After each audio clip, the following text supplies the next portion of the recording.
Goeiedag, ons is vandag besig met limiete en ons wil spesifiek kyk na die definisie van 'n oneindige limiet. So kom ons sê ons het 'n funksie f. Daar is hy, 'n funksie f. En ons sê dat hy is gedefinieer aan beide kante van die punt A. Okay, 'n punt A op die grafiek.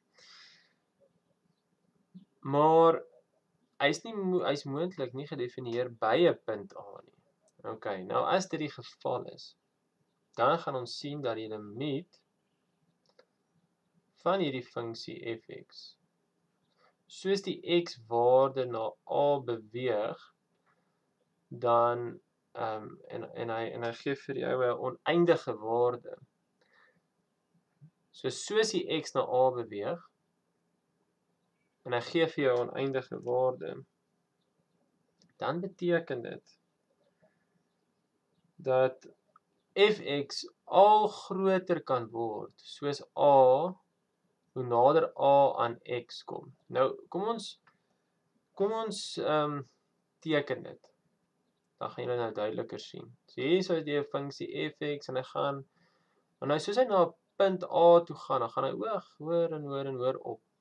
En kom ons sê hierdie lyntjie sê nou vir jou, hy neig na punt A op die grafiek. En van hierdie kant af, van die positiewe kant af, kom hy, en hy gaan op. So hy neig na oneindig. Want onthou, hierdie is die y-waarde, en hoe hoër jy mos gaan, hoe hoër word die getalle tot by oneindig.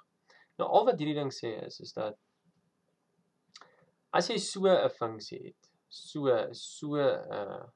presies hierdie ene, 'n limiet het, 'n limiet van 'n funksie soos x na A te beweeg, dan neig die funksie na oneindig, hoe nader jy aan A beweeg. Okay, so dit maak tog sin, want hierso ver weg van A is die y-waarde nie baie groot nie, maar so hoe nader jy aan A beweeg, hoe meer word hierdie y-waarde. En dis dieselfde van die ander kant af. En dis eintlik al wat hierdie definisie sê. So jy neem aan dit gebeur, hierdie limiet gebeur, jy weet dit bestaan. Al wat die definisie sê is maar net dat die hoe nader jy aan A beweeg, hoe nader jy aan A gaan, hoe meer word die limiet. Dis al wat hierdie ding wil aandui. Dis hy word meer. So jy neem hierdie limiet aan.